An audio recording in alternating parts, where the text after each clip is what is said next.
파티 도구로서 그 제품을 갖고 있는 사람을 그 동네 일종의 네트워크 허브로 만들어줄 수 있는 겁니다. 좋은 제품은 소비자가 그 제품을 가졌을 때 매력적인 경험과 자부심을 가지게끔 만들어줍니다. 그런 차원에서 이 제품은 소비자가 뭘 원하는지 이걸 잘 파악해서 소비자에게 굉장히 매력적인 경험을 준 셈입니다. 자, 그렇다면 우리가 이런 창조적 문제 해결을 가지려면 사실 어떻게 해야 될까요? 이게 가장 중요할 텐데 첫 번째로 제가 드리고 싶은 말씀은 여러분들은 이미 충분히 창조적입니다. 우리가 그동안 창조적이지 않았던 것은 우리 머릿속에 좋은 생각이 없어서가 아닙니다. 그동안 우리가 자신감이 좀 부족해서 뭔가 좀 주저하거나 뭔가 좀 실행을 머뭇거리거나 이런 것들이 우리의 창의력을 막아서는 것이었습니다. 바꿔 얘기하면 우리의 머리는 충분히 창의적입니다. 그걸 믿으시라는 겁니다. 그리고 좀 더 과감하게 도전하자는 겁니다. 실제로 $5 프로젝트라는 게 있습니다.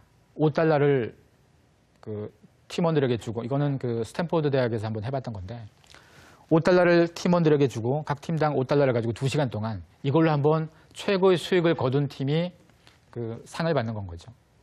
대부분 사람들이 이렇게 생각했습니다. $5라는 미천을 가지고 이걸 미천 삼아서 어떤 물건을 사서 이걸 좀 더 비싸게 팔면 수익이 남겠구나라고 보통 사람들 생각했습니다. 대부분 그렇게 문제를 풀었고요.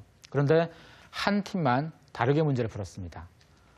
$5의 포인트를 맞춘 게 아니라 2시간의 포인트를 맞춘 것도 아니고 실제로 $5를 2시간 동안 해서 번 걸 발표 시간에 3분간 발표하게 됐는데 이 친구들은 3분에 주안을 했습니다.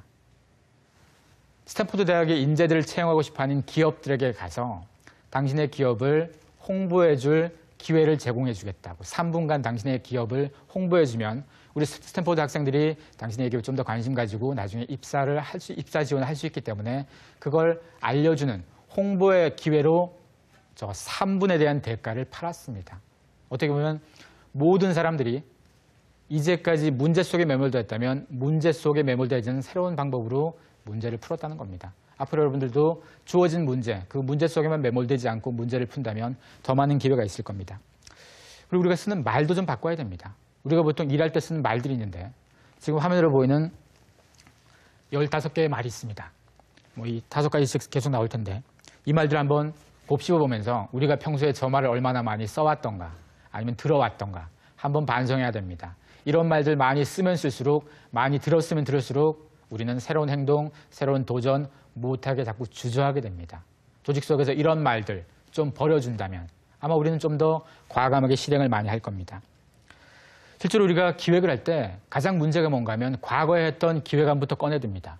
과거에 했던 기획안이라는 것은 과거의 문제풀이 방식입니다.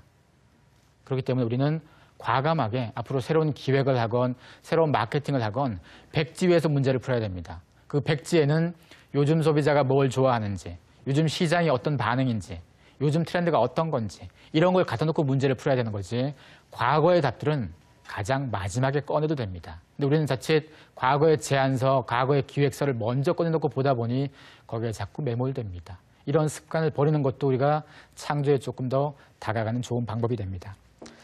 그리고 끝으로 우리가 창조에게 가장 필요한 에너지는 바로 실패에 겁먹지 말자는 겁니다. 우리가 창조적인 아이콘으로 가장 많이 떠올리는 스티브 잡스, 사실 실패 굉장히 많이 했습니다. 그 사람이 혁신 굉장히 많이 한 거 바로 실패를 많이 하고서도 주저앉지 않고 계속 도전했기 때문에 그 사람이 많은 혁신을 한 겁니다. 메이저리그에 1년에 1,000만 불씩, 100억씩 버는 강타자들도 겨우 10번 나와서 3번밖에 못 칩니다.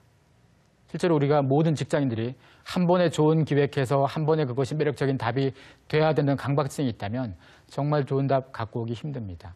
좀 실패하면 어떻습니까? 조직 내에서 실패에 좀 관대한 문화. 그렇다고 무조건 실패를 용인하자는 얘기가 아닙니다. 실패를 하기에 앞서서 시뮬레이션, 실행해서 시뮬레이션 과정을 좀 많이 가지자는 겁니다. 그리고 기획이 좀 더 체계적이면 상대적으로 시뮬레이션도 원활해지고 시뮬레이션이 원활해지면 그 속에서 나오는 실패도 그 다음에 성공을 위한 좋은 자양분이 됩니다. 따라서 우리가 좋은 도전 많이 하는 것, 과감하게 실패 두려워하지 않는 것 이런 태도가 여러분들을 좀 더 창조적인 문제 해결을 잘하는 사람들로 만들어줄 겁니다. 사실 창의력이라는 거 어렵지 않습니다. 우리가 늘 갖고 있는 거고 우리가 좀 더 우리 자신을 믿는 게 필요합니다. 그런 태도가 우리를 좀 더 창조적으로 만들어서 이제까지 했던 방식이 아닌 새로운 방식으로 문제를 푸는데 굉장히 많은 도움을 줄 거라고 생각합니다. 앞으로 여러분들이 창조적인 인재가 되도록 기대하겠습니다.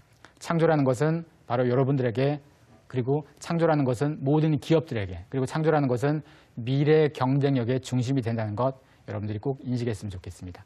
감사합니다.